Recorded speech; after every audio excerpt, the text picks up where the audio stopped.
What is up, all you Slashaholics? Welcome to Slash Sisters. I am Slash Sister Hallie. God, I really wish I would have thought of that through when I named this channel. I know. It's okay. It's okay.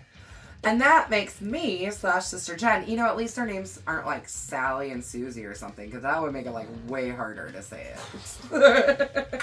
But we want to welcome you back to your favorite channel for horror movie reviews by true horror movie fans. That's us. Us and you. And sometimes Amy. Sometimes. Not always. No, Saul. Saul. Yeah. She does like scream. I do too. And while you're here, go ahead and slash that subscribe button, because we want you to stay informed on everything that we're doing. So slash that subscribe button and make sure you turn on your notifications if you're on mobile. Yeah, for sure. And maybe, like, I don't know, leave us a comment. We love reading comments. We love interacting with you guys in the comments, too. I reply to every single comment that is left, whether it is a bad comment, good comment, negative comment. You just tell us to fuck off or whatever. Yep. I reply to everything. Yep. Unless you are bashing us for hateful, spiteful reasons. Yeah, then I will just straight up delete the comment. it. Yeah, because there's been a couple. Yep, there has been. Jerks. People on the internet. Anyways. Trolls, fucking trolls. So we have finally reached the end. The end of this franchise, for now at least, which I guess they wanted to just let it go out in a big old flaming pile of shit. Right? Fuck you, David Gordon Green. Fuck you, Danny McBride, for going along with it. Fuck you, John Carpenter, for letting it happen. I have to say, we've talked about this before. Mm-hmm. We haven't really talked about it in the last two videos, but we're going to talk about it now. That these movies, in a way, reflect 1, 2, and 3. Absolutely, 100%. So the original Halloween was the night he came home. Again, 2018, he came home again. He came home again because of Dr. Sartain. Mm-hmm. Halloween 2, Laurie is incapacitated and laid up, fucking drugged out of her goddamn mind because she's in the hospital from surviving. Mind you, all she had done to her in the first Halloween film her arm, was her right? arm. That was it. But yet she's anyways, she's drugged up. She's just traumatized. That's right. A lot to go through. But she's drugged up out of her mind, and we actually had somebody comment on that one just recently, talking about how like out of it she was and everything. Yeah. But the third one. So in Halloween Kills, though, Laurie is, again, incapacitated in the hospital. Yes. Okay? Yes. And the body count was higher in both 2 and Kills than it was in 1 and 18. Right. But the third one originally was Season of the Witch, which had absolutely nothing to do with Haddonfield or Michael Myers or the Babysitter Murders, as it was originally titled. It's the Season of the Witch, and it's a Celtic... it's literally... They're carving up pieces of Stonehenge to put in masks to poison the world. Whatever. Yeah. And in this one, Michael is still not really present. Nope. In fact, in Season of the Witch, there is a commercial for... Halloween 1978. And we actually see Michael Myers in Season of the Witch before we see, like, time-wise, before we see Michael Myers in this film. We don't get Michael Myers until 40 minutes into this movie, you guys. Not a glimpse. Nothing. Mm-hmm. Well, let's go ahead and see how they decide to end this story, and just how they decided to officially get rid of Michael forever. I know we'll find a way to restart the storyline somehow. The only way they can at this point, after the way this ends, reboot. Is a complete and utter reboot. Yeah, I know. And I don't think that that's warranted. I don't think so either. Although I don't like that this is how it ends. No. Anyways, we start our story exactly 1 year after the events of the previous 2 films on Halloween night 2019. A 21-year-old Corey Cunningham, is he 21? I thought he was still in high school because he was talking about going to college for an engineering program. He's definitely out of college or out of high school already at this point. In 2019. I think he's 21 in the future. In present day, right? Yeah. I think that's what it is, because the high school kids asked him to buy alcohol for him. So I believe he's still in high school because he's talking about going to an engineering program, but he shows up for a babysitting job that he also like maintains their lawn, mows their lawn or whatever. For the Allens. Mrs. Allen is played by the wonderful Candace Rose, who we had the pleasure of meeting. I don't know if you got to talk to her very much. I didn't get a chance to talk to her. I talked to her just for a few minutes. She was at Horror Fiesta this year, and she was just a very, very sweet lady, very kind, and went around to a lot of the tables and bought merch from vendors and stuff. She did walk past our table when we were at Horror Fiesta. This Horror Fiesta right now. Thank you, James. But she never stopped at our table. Yeah, I don't think she stopped and talked to us, but I talked to her for just a few seconds, just kind of in passing. And then the vendor that was next to us said that she had actually come over and bought stuff from her too.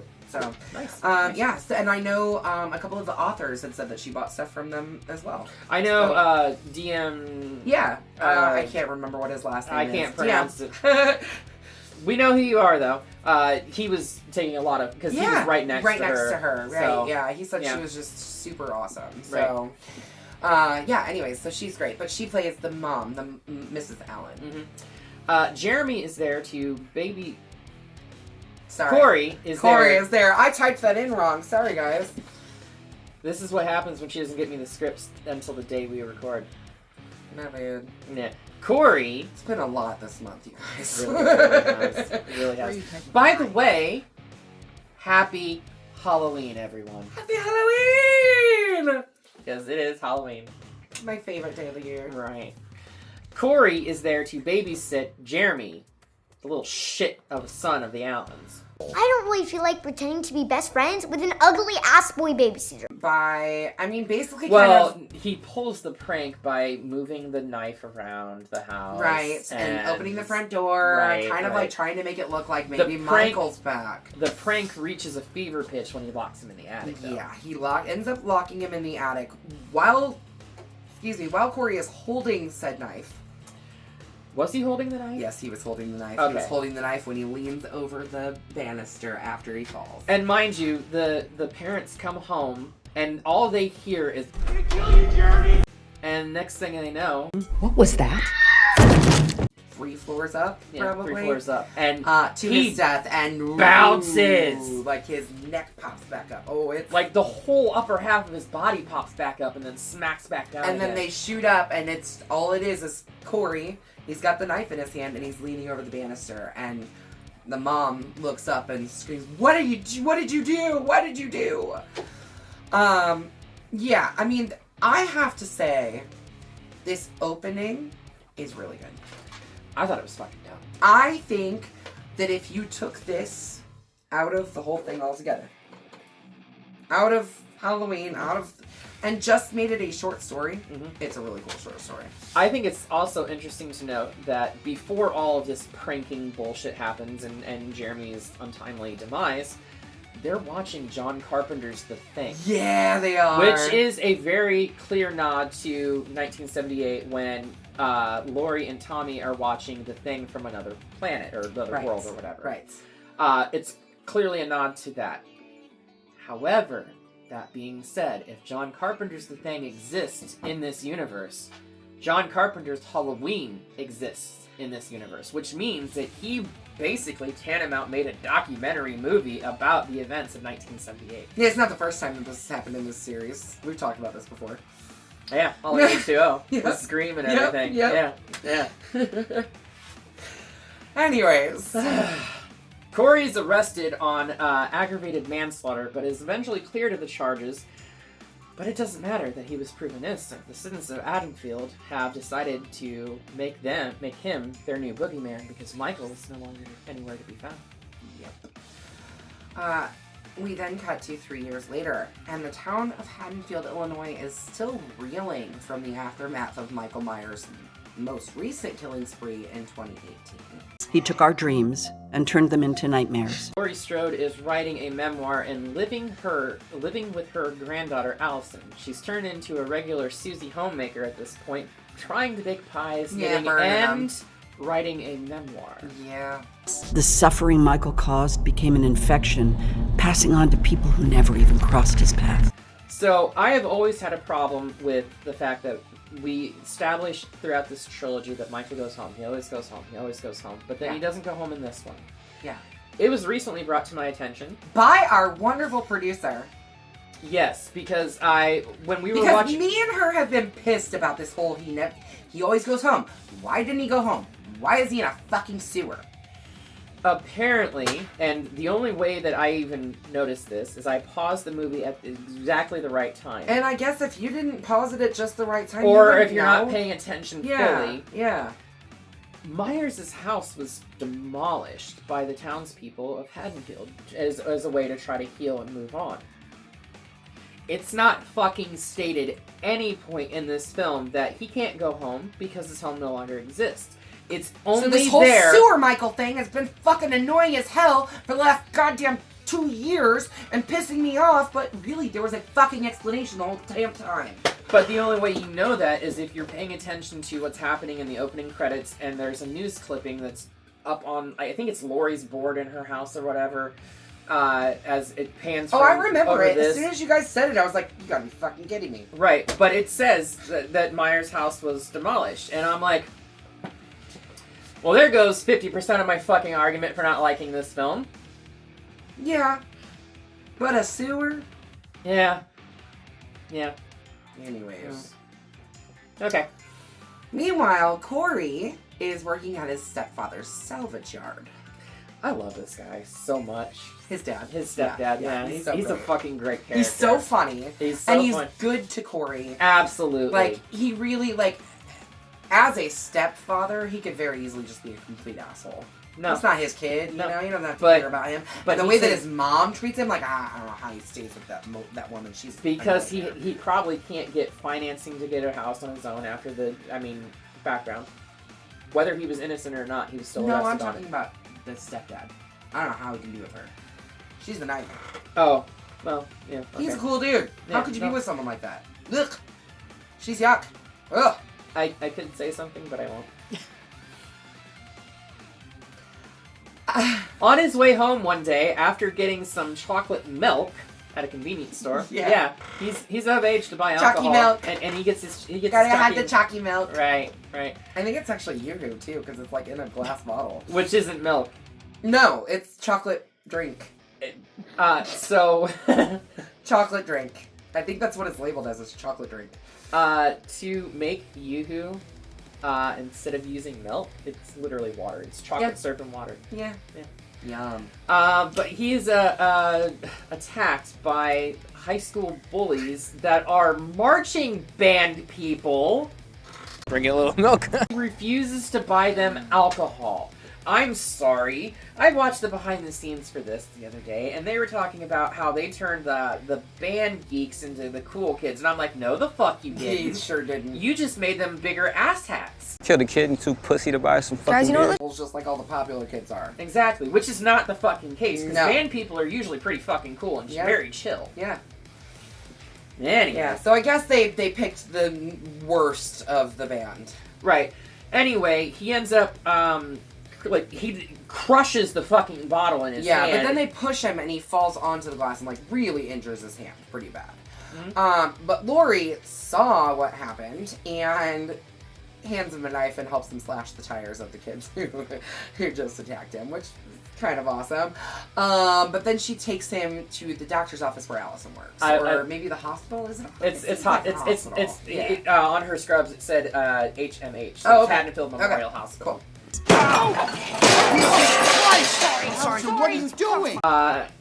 Allison is not necessarily immediately smitten with him, but she feels a connection. She takes her mask off. Oh, a motorcycle. Teach me to ride it? Mask off because she was talking to her friend about the party or whatever, and that bitch. Right. We'll get to that. But she takes the mask off because her grandma comes walking in, and she sees that they may have an patient or whatever. Yeah. But yeah, you can tell that there's definitely something there between them. Whether it's pretty quick. Right. Yeah. They end up developing a relationship, and she convinces him to come to a Halloween party at Lindsay's bar, where it's a masked party. See, I don't know if it's Lindsay's bar or if Lindsay's She's just at least working. just working there. I was even gonna, if it's not her bar. I think it's the same Is it bar. the same bar from the first one? Or from Kills. Kills, and Lindsay's just a bartender Yeah, there. either way. Which I am so happy that Lindsay survived Kills. Me too. And she seems to be thriving, to be honest. And she's developed a lifelong friendship with Laurie at this point too, which she didn't have prior to this. No. Well, because Laurie didn't want anybody in her life prior to this. Right. At the bar, Corey is confronted by Mrs. Allen, who basically is like, A judge might have said you were innocent, but I know you. I know it was no accident. people have to move on. Period. And I think that's what this movie's about. I think. Laurie didn't for 40 years. I know. But she's trying? Well, now she is. I guess. Just like, Even though those 40 years that she was constantly worried that Michael was going to get her, he was locked up. Now he is God knows where, and she's playing Susie Homemaker. yeah, that's the other problem that I have with this. But we're also treated to the wonderful cameo by Nick Castle in his only speaking role Ever in a Halloween film, because he's only played the Shape before. Mm-hmm. Hey, Scarecrow! See anything you like? But he opens up his jacket and it's like organs and stuff. Organs, and he's got like, I think they're supposed to be used condoms on the inside of the jacket and everything like that. Good old Nick Castle. I love him. I love him. But yeah, so after Mrs. Allen, like I don't... So... I mean, I get it. He leaves the party at this point after being I confronted can't by Mrs. imagine Allen. losing your child and then seeing the person who accidentally killed them, and she still believes that he did it on purpose. Mm-hmm. Well, I mean, after hearing what she heard, I can understand why she would think that. Absolutely. But there's also a strained relationship between her and her husband, too, because they're clearly separate. Oh, yeah. And they have clearly very differing views on what the events that transpired in 2019. Yeah. When I saw you the other day, I just saw a person just trying to figure it the fuck out. On his way home, he is accosted by those same asshat bullies who end up throwing him over a bridge and to the ground 20, 25 feet below. Yeah. And they think they killed him. They think they killed him. And the leader of this little group of people... we weren't here, you didn't see shit. He fell. That's my story. No one's gonna believe yours. He fell. I love how when they take the car to the fucking scrapyard or whatever, my idiot son drove on a flat tire for 3 fucking miles. Yeah. Who put that flat tire there? Anyways, now unconscious, Corey is dragged into a sewer.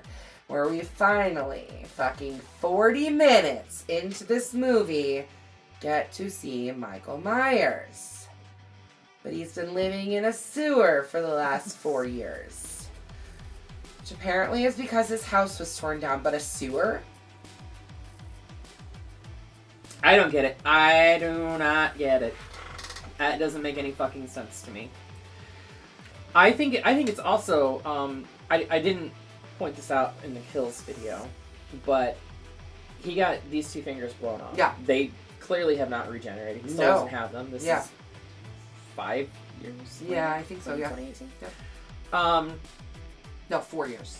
4 years, because it was 2018 to 2019. And right, because this is 3. Okay, yeah, 2022. So we're actually caught up to the present day finally. Yeah. When we see him after that initial opening sequence in Kills, he has his hand bandaged. No way. Oh, bandaged? Mm-hmm. Which is silly, because it would have healed by then. Just like I think No. It was Kills. After the opening sequence in Kills. Oh, okay. He has his hand bandaged. Yeah. Which I thought was interesting, because this is Michael. He's never shown any sign of, like, fatigue or anything like that. Never shown any signs of needing to bandage. Mm-mm. The only thing that I can think of as to why it's there, because it's stark white in comparison to everything else around him, is that they did it to hide James Jude Courtney's fingers. Actual fingers. Yeah. so he could walk around like that. And in this one, they use like a bandage or well, something. no, or makeup. Something. Okay. They use makeup to keep them taped down and everything. Okay. So Michael ends up choking Corey, but then looks into his eyes and we have these like flash cuts between like Corey sees what Michael's done, Michael has seen what Corey has done. This whole fucking thing's a fucking mess. I don't give a shit what anybody says. You can disagree with me if you want to, but this is a fucking mess. Apparently, Michael's like seeing Corey's evil or transferring his evil to Corey or sharing it with him because he clearly doesn't get rid of it because he comes back in the end and tries to make some more kills. Like they. So yeah, I don't know if it's like transferring the evil or what, but nobody knows. This scene's a fucking mess. Somehow, seeing like these scenes play out, like they literally are seeing it from each other's perspectives, right? Michael just fucking lets him go. Yeah. And doesn't kill him. Nope. And Corey leaves the sewer. Yep. And as he's crawling out, Corey there's a homeless guy outside of the little sewer tunnel. I'm Michael Myers. And he wants to know why Michael let him go. Like, he's been pulling people in there, and not letting them go. So, like, what are we supposed to be believing about this? Is Michael eating these people? How is he surviving? If he's pulling these people in, where are their bodies at? Why aren't people looking for these missing people? I have questions! Well, the only thing that I can potentially say is because of this homeless man confronting Corey is that maybe that they are homeless people and they're not from Haddonfield, so they don't know that they're missing. Again, what's happening to the bodies, though? That I couldn't tell you. Is he eating them? I mean, how else is he gaining sustenance? You guys. Michael's supposedly maybe a cannibal? I mean, I hate this fucking movie. I mean, I wanted to like it so bad. Let me tell you. You know, we talked about this at the beginning of the movie, how 1 and 2 are very it's Michael comes home, and then we're at the hospital, and now this third one is, like, not really about Michael, right? When I went into watching this film, I went into it going, okay, Jenny, take yourself out of it, look at it the way that you did with Season of a Witch, and try to, this time of watching it, try to get that hate out of your head and watch it from a new perspective. And I just fucking couldn't because it's still fucking terrible. In the struggle, the homeless man tells Corey to go back in there and get him his mask because he's fucking Michael Myers. Yeah, I'm Michael Myers. In the process, Corey stabs the man to death and throws the knife without even wiping off his fucking fingerprints or anything like that. Because not like his prints are in the system or anything. He didn't, like, get arrested for manslaughter. What's wrong with this kid? Anyways. A lot, apparently. Yeah. At a dinner date. I'm just terrified to think what would happen if she were all alone if I left. I think both your parents got killed and your grandma feels guilty about it, so she's making you her child. Since cop ex-boyfriend comes over to harass her. He's such a twat. Oh my god. He pulled her over earlier in the film, just to talk to her. You're under arrest for being the prettiest girl I know. That's nice, Doug. Just to talk to her. Asshole. Anyways, this leads to Corey kind of standing up to him. Which is the first time Corey's pretty much ever stood up to anybody in his life. Yeah, which I guess makes Allison happy, which, I'm sorry, for me, that's like red flags. Yeah, because the way someone's aggressive behavior, the way that he acted towards him. Yeah. If I was 2 days into a relationship with a new boyfriend, I'd be like, ooh, no, yeah, we better step out. But apparently it turns her on more, makes her happier. I don't. Corey later realizes the cop is following him, and he lures him to the sewer to be killed by Michael, with Corey's help, while asking Michael to teach him. The fuck is that? I guess Michael's like taking on a little protege, kind of like maybe what they were gonna maybe try to do with Jamie. But not really. This is poorly executed. It's poorly executed. Planned, poorly executed. Show me how to do it. This right here is the whole reason why David Gordon Green should not fuck with horror movie franchises, because he butchered Exorcist Believer. Try and do it again too. I'm so glad he got fired from Exorcist Believer. I wish they would just like make this man go away because he fucked this shit up. Anyways, Allison is passed over for a promotion at work in favor of the nurse who is fucking the doctor. So, that night, Corey goes to the doctor's house. Whilst wearing the scarecrow mask yes. that he was wearing from the Halloween party. Yes. And he and Michael together? Well, so he kills the doctor. Right.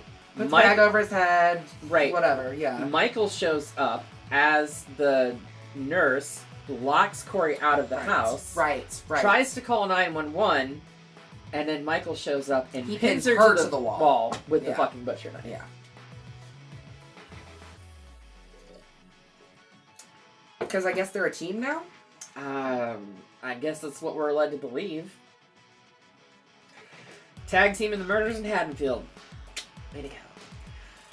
An unknowing Allison plans to leave Haddonfield with Corey because of the past their past trauma. Yeah.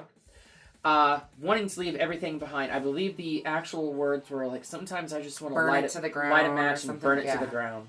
And Corey is like, I've got the match. Right. Meanwhile, Laurie starts to realize that Corey has been infected by Michael's evil. The fuck?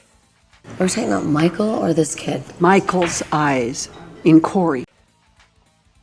I guess because his eyes are evil now. Like, she set Corey and Allison up. Right. And now she's like, oh shit, something happened. He's been infected by Michael's evil. If she believes that he's been infected by Michael's evil, then he's had some kind of contact with Michael, right? You would think. Or at least she believes that he would have had some kind of contact with Michael, right? So why the fuck is she so, like, nonchalantly living as if he's not out there ready to kill again? Corey was a good kid. And I just couldn't imagine he'd be capable of hurting anyone on purpose. And I pull up next to him, and he looks at me. And it's not him. At least not in the eyes. Laurie goes to confront Corey and finds him sleeping on the exact same spot with blood stain. Like, they never cleaned up the fucking stain of blood where Jeremy died. And offers to help him on the condition that he distance himself from Allison. Like a sickness. Or an infection. Corey basically is like, nope, fuck that. You're the reason that all this shit has happened in Haddonfield. I can't have her. No one will. Which is a pretty common theme throughout this movie, actually. It's a pretty common theme throughout the entire franchise. Yeah, they blame everything on Laurie. Like, right. In fact, there's a scene where Chandra, who was the neighbor who survived the fluorescent bulb to her throat, right? Her sister walks up to her and she's like, "That's my sister. You don't even know her name, and you taunted a mentally handicapped man." And do you see what he did to my sister? You're the reason that everybody ended up dead. Look, I understand being bitter about and angry about Chandra's a brush with death with Michael. It's not Laurie's fault. But to say that Laurie taunted a mentally handicapped man when she do fucking that. did nothing of the sort. Michael was provoked by Dr. Sartain. He came to her. Mm-hmm. She didn't provoke him.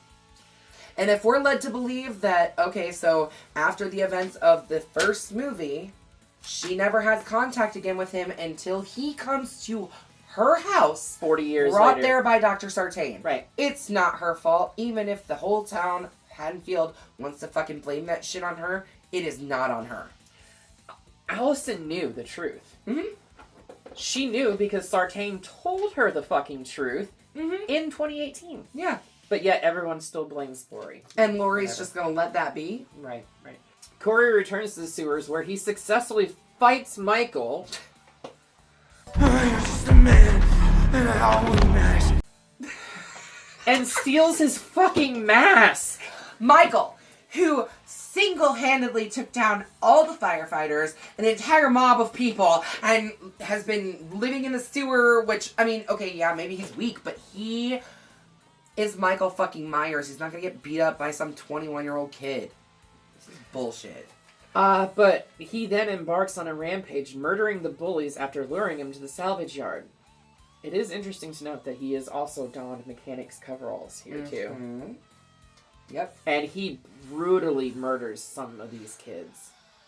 I think the best one is where he takes, like, the plasma cutter and just burns dude's face with it while somebody's, like, struggling in the background. Yeah. That was such a fucking cool shot. Dude, I mean, okay, I'll give him this. This movie does have quite a few good kills. Really interesting kills. It does, and I think probably my favorite part of this is not the ending, but the final confrontation between Michael and Laurie yeah, in her house. In her house, yeah. He goes on then to kill his mother, which she fucking deserved it. She was a nightmare. She was a twat. A DJ at a local radio station. Which he's been provoking the... Yeah, he's been taunting him and everything else. Right. Yeah. And presumably the radio station's assistant, by Darcy the Mail Girl. Oh shit, I didn't Yes, notice that! Darcy the Mail Girl! For those of you who watch Joe Bob Briggs or any She's of had that. so much work done over the years. Good She looks God, like hasn't shit, she? honestly. At the Strode house, Laurie fakes a suicide attempt and calls it in to the police. Yes, she does. To lure Corey to her, whom she shoots, after shooting a pumpkin on the mantle. To lure Corey into a false sense of, like, okay, I'm gonna, And Laurie says, "Did you really think I'd fucking kill myself?" And then pops Corey 4 or 5 times in the chest. And he falls down the stairs. I mean, it's a whole ass thing. But he gets to the bottom of the stairs and he says, again, if I can't have her, no one can. And then stabs himself in the neck, trying to frame Laurie for his murder. Well, the only way that would have worked is how Laurie walks up and pulls the knife out of his fucking neck, just putting as her Allison's hands walking in. Right. Weird. You'd think she'd be smarter than that. You would fucking think after all the shit that she's been through over the past 45 fucking years. But what do we know? Michael arrives. Because apparently he wants his fucking mask back. I mean, that is one thing that's consistent about him. He does want his mask all the time. Right. He retrieves the mask, and we are led to believe that he kills Corey by snapping his fucking neck, because apparently the stab to the neck didn't fucking kill him. Yep. Which, if that is the fucking case, the bullets didn't kill him, the stab to the neck didn't fucking kill him. What's to say that the neck snapping killed him? So maybe he really did transfer his evil? I'm saying if they want to continue down this road They of better bullshit... not. They better not. I hope not either. But if they want to continue down this road of bullshit, that's about the only way that this story could continue. I hate it. I'm not saying it's good. A fight then ensues in Laurie's kitchen. A knockdown, drag-out, brutal, fucking no-holds-bar fight that, in behind the scenes, choreographing this, they were trying to convince Laurie to put pads on underneath her clothes, and she's like, no, I'm too thin, the clothes are not baggy enough to hide it properly, it's gonna look stupid, so she was taking just all like that those harness fucking on clothes. her waist that you could see when she falls to her death in Resurrection. Yeah. I don't blame her. I wouldn't want to wear pads either. So she opted not to wear pads, and her and James Jude Courtney literally went at it as best as they could, as safely as they could. Sure. In one of the most brutal knockdown, drag-out fights I've ever seen Michael engaged in. Yeah, absolutely. She does eventually manage to pin him down by basically stabbing through his hands. And she gets this hand pinned this way, this hand pulls his pinned hand out, doesn't he? No, this hand pinned this way, this hand pinned this way, and he pulls his hand off the butcher knife to choke her out. I thought maybe you were the boogeyman. No, you're just a man who's about to stop breathing. And there's this like weird and then Allison shows up. Yeah. And they are able to get Frank it. Do it. Do Frank called her and said, I can't get a hold of your grandmother. She called in a suicide attempt. Yeah. What's going on? Yeah. And that's when Allison goes home and finds all of this shit. Right. But yeah, they are able to subdue him, get him pinned down, knifed down, and they slit his throat. And for good measure, slit his wrists they too. slit his wrist too. Might I say, the proper way. Yeah. Not across. Nope. Up, down. Down the street, not across the road. I don't know what's more disturbing the fact that happened or the fact that you said that way. Should I be worried? No. No, you shouldn't. It's actually a line from a movie. Oh, okay. Alright. After the struggle, Allison, convinced of the truth behind Corey's death, I'm still saying alleged death. Yeah. There's the error that he can come back. Laurie and Allison. He's dead. Not dead enough. Then take Michael's body and what did they put it on top of the truck? They put it on top of Allison's car. Yeah. They tie him down to the roof of Allison's car. This is not how it works. It is tonight. And proceed through the town, gathering everyone, come on, let's go watch what we're gonna do to Michael. There are at least one or two people that said this isn't right, this isn't how shit's done, and somebody says tonight it is. I think it's Frank says it. Yeah, and the sheriff is like, tonight it is. Mm-hmm. They literally get like a police escort with Michael's body on the top of her car. And they parade him through the streets of Haddonfield to the salvage yard, where they chuck Michael's body into some type of mechanical car shredder, effectively eviscerating his remains. And, yeah. That's that. Michael's gone. For real gone. Like, you can't get him back from that. Like I said, the only way that they can bring him back is if he transferred the evil into Corey. It's still not Michael. Though. No, it's not Michael. But technically, it would still be the shape. Yeah. And I'm not justifying it. I'm just saying this is how they could do it. Yeah, I don't like it. In the ensuing days, Allison and Laurie reconcile their differences, and Allison has decided to finally leave Haddonfield while Laurie finishes her memoir. I've said goodbye to my boogeyman. But the truth is, evil doesn't die. It changes shape. And rediscovers that romance that was hinted at in Kills with Frank Hawkins. Maybe they can go see the cherry blossoms. In Japan. Yeah, like I said just a few minutes ago, or 15, 20 minutes, I don't know how long we've been talking about this bullshit movie. Far too long. I wanted really badly to be able to look at this in a different light, the way that I did with Season of the Witch, and like hoping that I could see some kind of glimmer of something, and this is a bloody machete down.